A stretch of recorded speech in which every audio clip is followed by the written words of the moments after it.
নমস্কার, আমরা চলে এলাম আরেকটা ভিডিওতে। ফরেস্ট রাইট অ্যাক্ট 2006 আলোচনা করার সময় আমরা গ্রামসভার কথা পেয়েছি। এটাও জেনেছি যে গ্রামসভাই হলো সর্বোচ্চ শক্তিশালী ওই সময়। তবে এই গ্রামসভা কিভাবে গঠিত হয় সেটাই জানবো আজকের এই ভিডিওতে। আর যারা আপনারা আমার এই চ্যানেল দেখছেন অবশ্যই সাবস্ক্রাইব করুন, লাইক করুন, শেয়ার করুন, কমেন্ট করুন। গ্রামসভা গঠন হয় গ্রামের প্রাপ্তবয়স্ক মানুষদের নিয়ে, নারী পুরুষ সকলকে নিয়ে গঠিত হয়। আইনিভাবে ধাপে ধাপে কীভাবে গ্রামসভা গঠন হয় চলুন আমরা তা একটু জানার চেষ্টা করি। ধাপ 1, প্রথমত ঠিক করতে হবে গ্রাম, টলা বা পাড়াকে, যেটা পঞ্চায়েতের রেকর্ডে যে নাম আছে সেই নাম অনুযায়ী জেনে রাখা ভালো। 1 গ্রাম সমান 1 গ্রামসভা।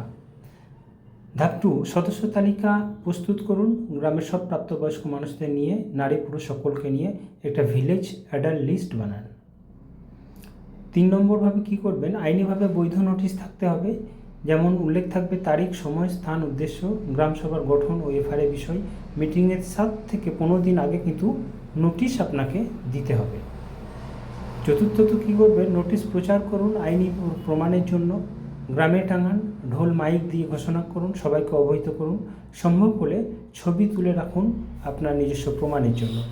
পঞ্চমত কী করবেন, নির্ধারিত দিনে গ্রামবাসী অবশ্যই জড়ো হবে, সভা শুরু হবে, সভাপতি নির্বাচিত হবে, সম্মতির প্রয়োজন হবে এগুলো। চতুর্থ 6 নম্বর দিনে কী করবেন, অ্যাটেন্ডেন্স রেজিস্টার, নাম, সই, আঙুলের ছাপ এগুলো সব লাগবে।